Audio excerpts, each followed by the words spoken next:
All right, everyone. Welcome back to a Wargiven Racing podcast. Tonight, we are talking about the big one, the Daytona 500, the first points paying race for the NASCAR Cup Series of 2022, the first points paying race for the next gen car or the Gen 7, and the first race and Daytona 500 for several teams and drivers.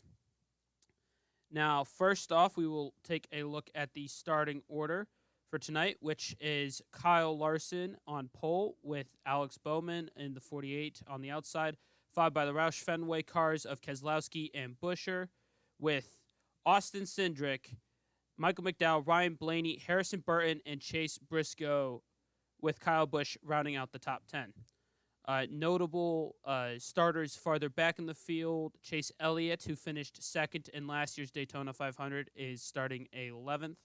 Bubba Wallace, who has finished second in one Daytona 500 previous, which was, I believe, his first ever 500, is in 16th, with his teammate right behind him in 17th. Ricky Stenhouse, a super speedway specialist, is lining up 18th, with favorites Joey Logano, Kevin Harvick, the 2007 winner, in 20th and 22nd, respectively. And then notable from the back of the pack, we've got the number 11 of Denny Hamlin and then the number 3 of Austin Dillon. Eric Almirola also starts far back in the pack after some issues with tech. Looking at the results of the first stage unfortunately had a wreck on lap 62, I believe, to which Truex was the beneficiary of, as he managed to make it through the wreck and won the stage, earning him 10 stage points and a playoff point, followed by Brad Keselowski, Todd Gilliland with an impressive third place in his first Cup stage of his career, Ricky Stenhouse, Logano, Dillon, Busch, Jones, Larson, and Elliott rounding out the top 10. Notable drivers involved in this crash was the number 24 of Byron, the 21 of Burton, the 18 of Kyle Busch, the 11 of Denny Hamlin, and the 20 of Christopher Bell, as well as Ross Chastain. Now, Denny Hamlin had a suspension break, or at least what looks to be something related to suspension, as the toe of his car was extremely borked in the rear as he worked his way back to pit road. Christopher Bell was able to make it back up to speed, but unfortunately had something in his rear suspension brake and had to go behind the wall. Ross Chastain and William Byron both were wrecked out of this race due to damage caused by the crash. Byron slammed hard to the inside of the infield wall. Fortunately, was able to get out of the car on his own and then was cleared from the medical center quickly. But the real scary part about this crash was the 21 of Harrison Burton. Now, Burton was being pushed by, I believe, Brad Keselowski at the time, and they had just came out of turn 2, and they hit, obviously, because they're bump drafting, and Burton got loose and then did a half flip onto the roof of his car before he settled back down on his wheels. And fortunately for Burton, the only other car that made contact with him while he was in the air was the 48 of Alex Bowman, who made contact with, I believe, what would have been the driver's side rear of the car, if I'm not mistaken. Hold up, I'm trying to think about. I think that's where he hit, and also fortunately, Bowman was sideways at the time, so not obviously going at full speed. So that obviously knocked out Hamlin, one of the perennial contenders for it. William Byron, who is a good super speedway racer with his first win coming at Daytona 2 years ago, it effectively knocked Christopher Bell out, as he then later had suspension problems. Really, the only driver involved in any way, shape, or form in this accident that was able to recover effectively was Kyle Busch. Now, if we move on to the end of Stage 2, which had a relatively clean ending, but due to a block being thrown a little bit by Joey Logano, it caused Martin Truex to be able to sneak down to the inside and pass Logano for the stage win. So Truex earns another 10 points with his with another playoff point. Logano, Bubba Wallace, Brad Keselowski, Ricky Stenhouse Jr., Austin Cindric, Chris Buescher, Kevin Harvick, Kyle Larson, and Todd Gilliland, who kept up his impressive form, rounded out the top 10, all earning points. Now, during stage 2, it was definitely, if you wanted to call it the most boring stage, as there was really no major incident. I mean, no one had a severe crash. There was maybe a few.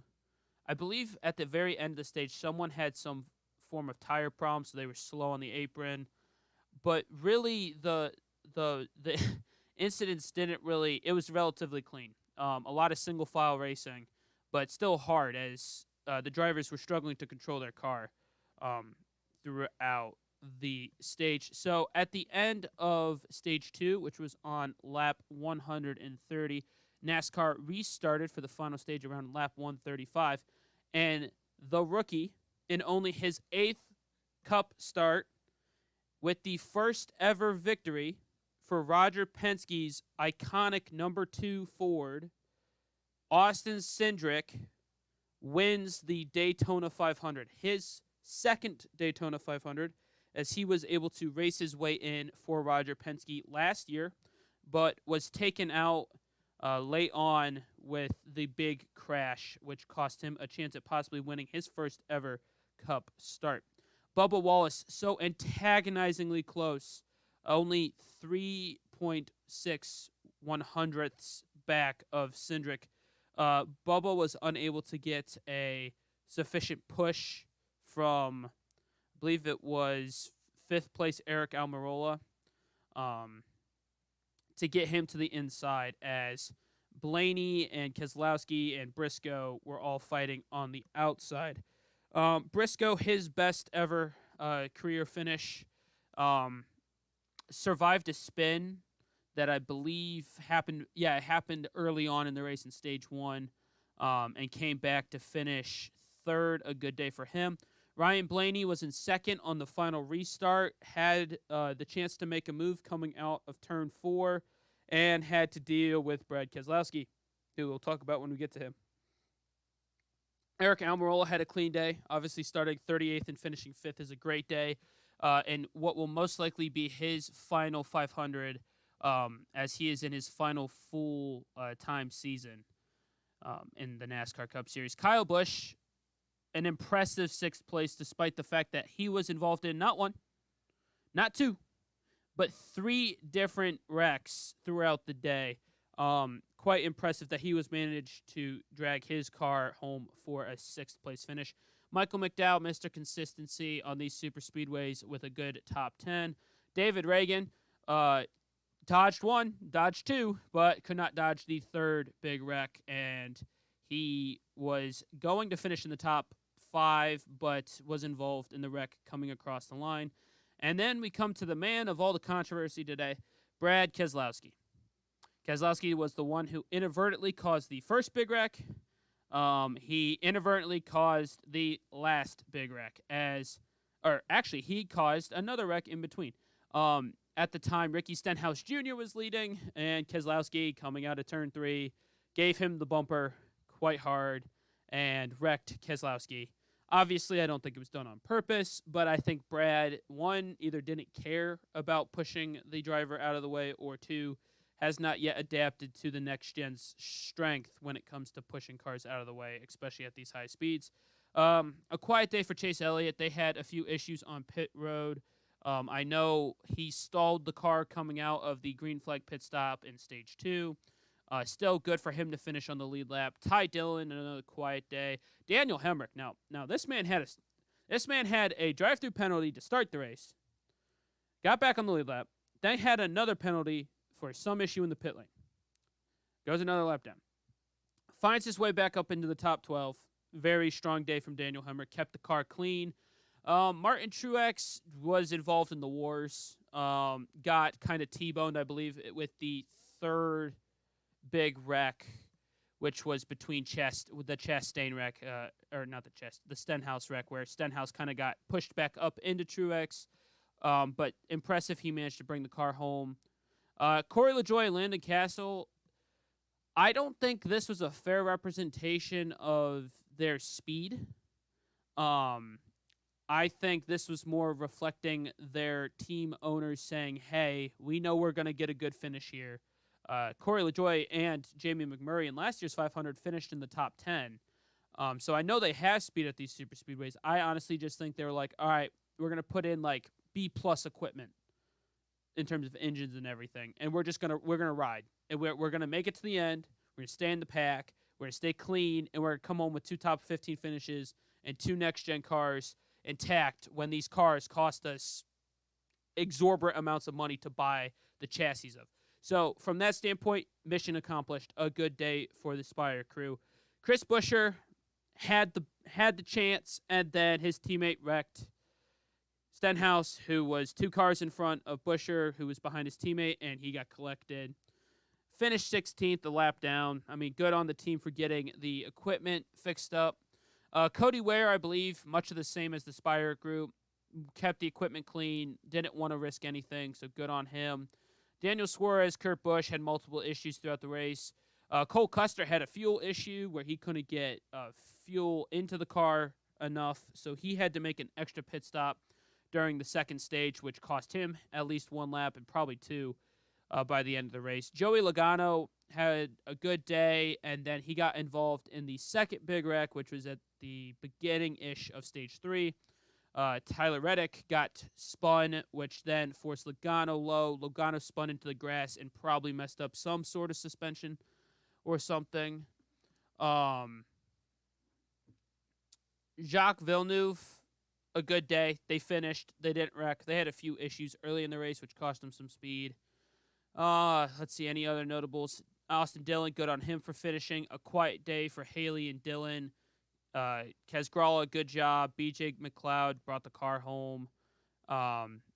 Ricky Stenhouse, Eric Jones, Kevin Harvick, Gregson, Larson, Gilliland, all really unfortunate to get involved in accidents. Same with Tyler Reddick. Larson kind of caused that accident as he bumped Harvick too much, who didn't have anywhere to go, and just got turned, ruined Gregson and Jones this day. Greg Biffle, unfortunate for him. As I was monitoring Twitter throughout the race, on lap like 20, he got so he had some fuel pump issues, so he went behind the garage, came back out, and was very impressive with just staying clean, staying out of the way. His team asked him if he wanted to just DNF the car, and I believe he responded. I saw this on Twitter, following Bob Pockrass and some other guys, that he just wanted to ride around, enjoy the Daytona 500. So good for him. And then we get to this first group that all crashed out. Just really unfortunate. Harrison Byrne had a great race. For the 62 laps he was in, fantastic race. I was skeptical of him after his poor season last year in the Xfinity Series, but ultimately I thought he had a good race today. So that wraps up the broad overall coverage of the race results. Now we're going to get into the fun stuff. So the good. Next Gen delivered on its package. The package was good. The racing was close. It wasn't too fast. It wasn't too slow. You didn't see the issues that we had in the duels where the cars got too spread out. And there was general attrition.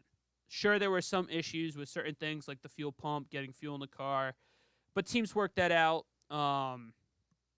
It was a quality race. The ugly. 2 tires in the first stage decided to fall off the cars. Now, fortunately, no one was hurt. It didn't cost anybody any major damage, as the cars that had that happen to them still finished the race. Justin Haley and Kaz Gralla had unfortunate tire departures.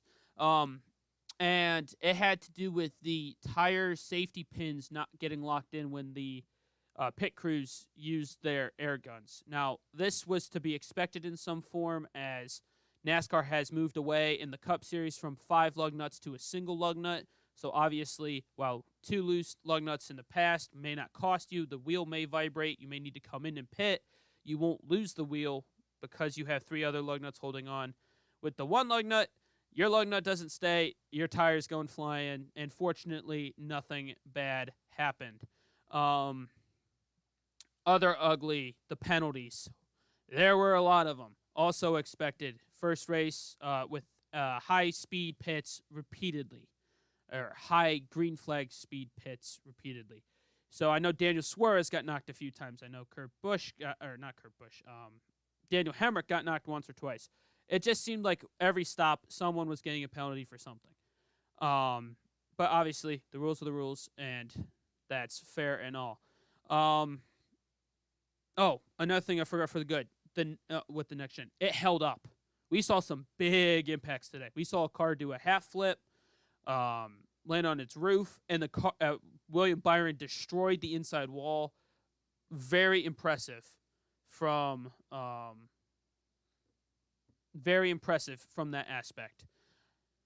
Then we get to the bad, and it mainly has to do with how Fox covers the race. I believe I saw a tweet about halfway through the race that there were, or not even halfway, a quarter of the way through the race, there were 7 commercial breaks in the first 50 laps. That's one every 7 laps. That's a bit excessive. And it didn't get much better through stage 2. Stage 3, they did their job. I was skeptical that they were going to do it. They did it. They did good. Their camera crews missed crucial moments. The first 3 cautions they missed. We didn't see the wheel coming off Kasgrala. Or actually, we were in commercial while that happened. They didn't cut back. The same thing happened with Justin Haley. Didn't cut back. They caught part of the 3rd caution, which was William Byron and Kyle Busch going into the inside of the backstretch and Byron wrecking the front end of his car. That's all I thought happened in that wreck. But no, Harrison Burton's here trying to ride around on his roof, and Denny Hamlin's car's broke, and they missed all of that. We saw that on replay. So the booth was good. The Fox booth was good. Tony Stewart, fantastic. It's a shame they can't get him full-time. Clint Boyer, much improved. Mike Joy, awesome as always. The pit crew, the pit road people, fantastic. But good Lord, whoever runs their cameras and their commercials needs to be changed. Needs to be changed. So the racing product gets a 9.5 out of 10. The next gen gets a 8.5 out of 10 because it's still being worked out, but that's pretty good for its first Cup race. The Fox coverage gets a 1 out of 10. And so overall, Daytona 500, a 9.5. That may not make mathematical sense, but it's a 9.5. It was very good. And yeah, so briefly transitioning from that to the overall implications of tonight's race. Austin Cindric locked in the playoffs unless one of the other 2 rookies win a race, which I see is very unlikely unless it's a super speedway, the final 2 super speedway races. He's won Rookie of the Year effectively now.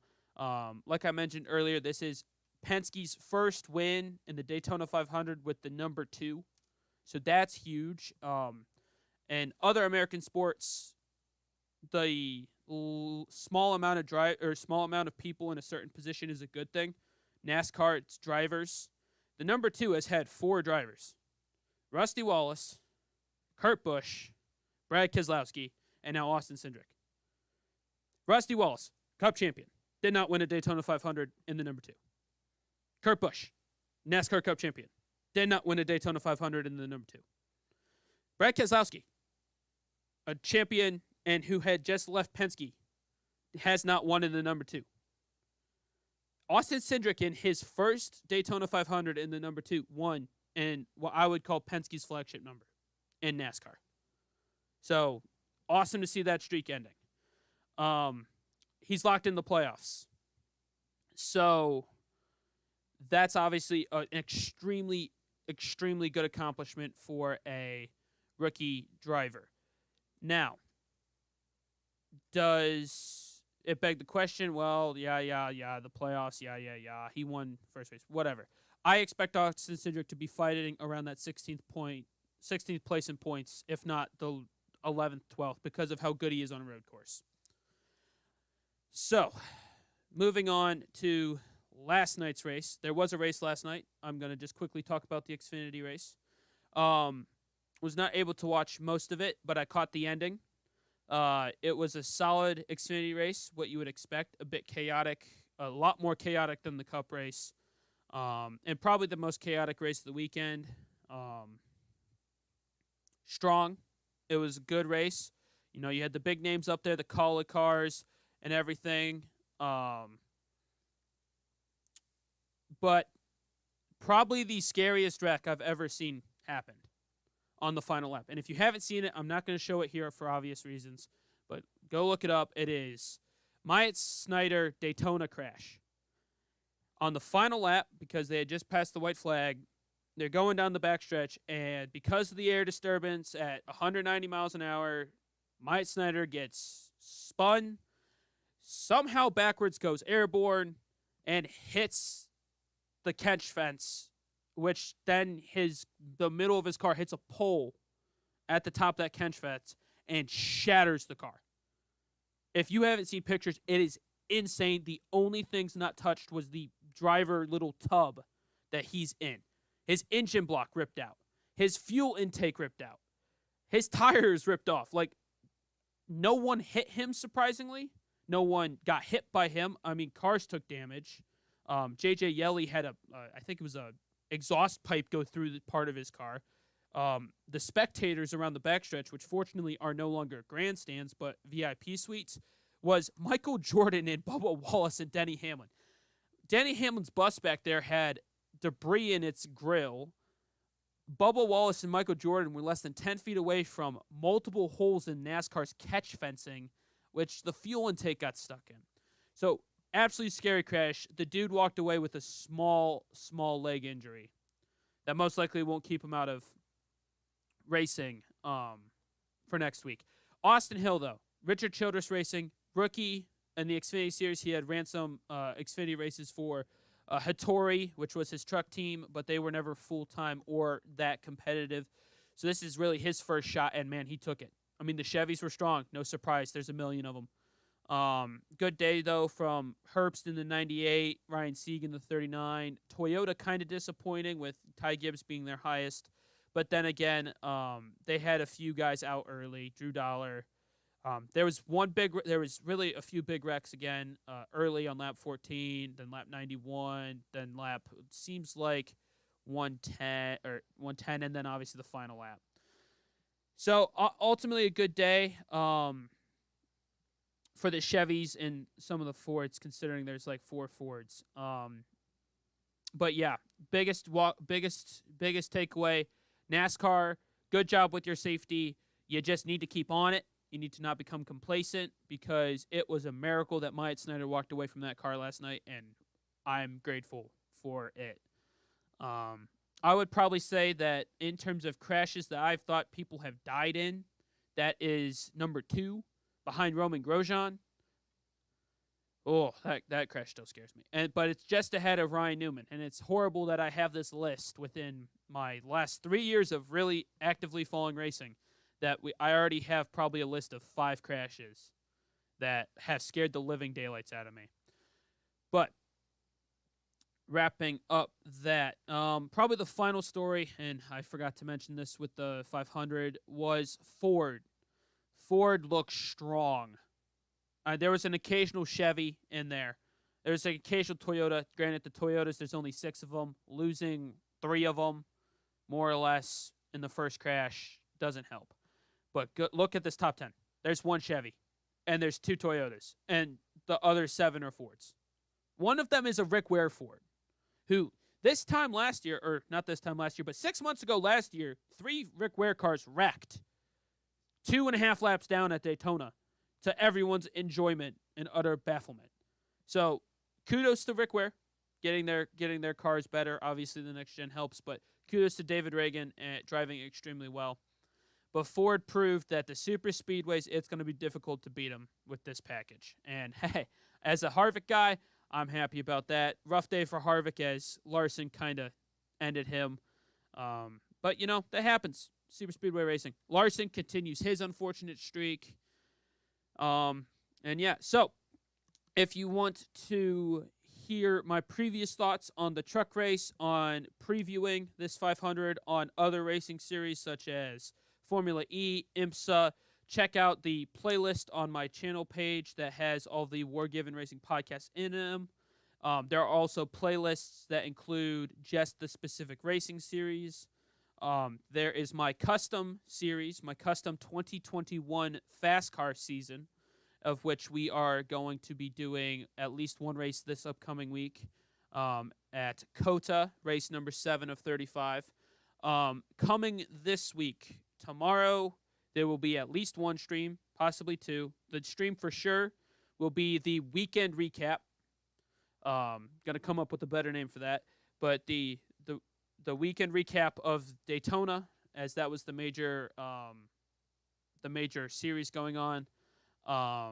Looking at the points, looking at my custom points that are based off my fast car series, and that will be definitely tomorrow. If not tomorrow, Tuesday for sure will be a fast car race. There should be 1 or 2 fast car races this week. On Wednesday, however, to celebrate F1, I believe F1 is testing this Wednesday at Barcelona in a private test. My F1 season, or my F1 livery breakdown season preview talking about their new car will come on Wednesday. Also on Wednesday will be my IndyCar season preview and overall predictions.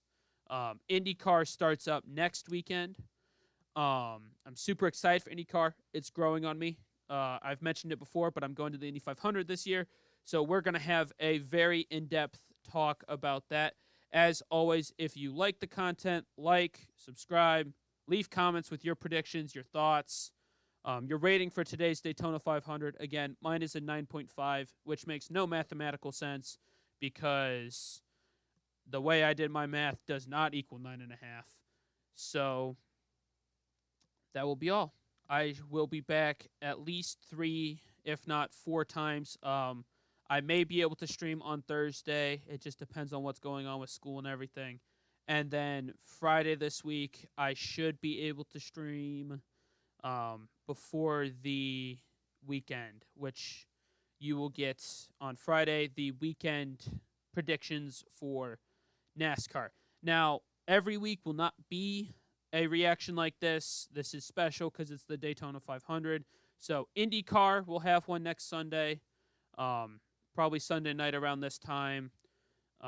Formula One for their first race will have one. But yeah, all those crown jewels except for Memorial Day because I'll be busy. But I'll make sure on Memorial Day to have a nice long stream where we discuss everything going on that weekend.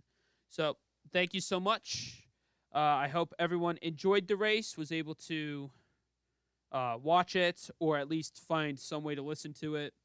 I'm thrilled that everyone this weekend involved in wrecks and the racing was able to walk away safely with minor injuries. The team owners are happy. The most expensive weekend of the year is done, at least until you get to Talladega or Daytona again. And yeah, that wraps it up. So, again, if you like the content, like, subscribe, comment, and I will see you tomorrow. Cheers.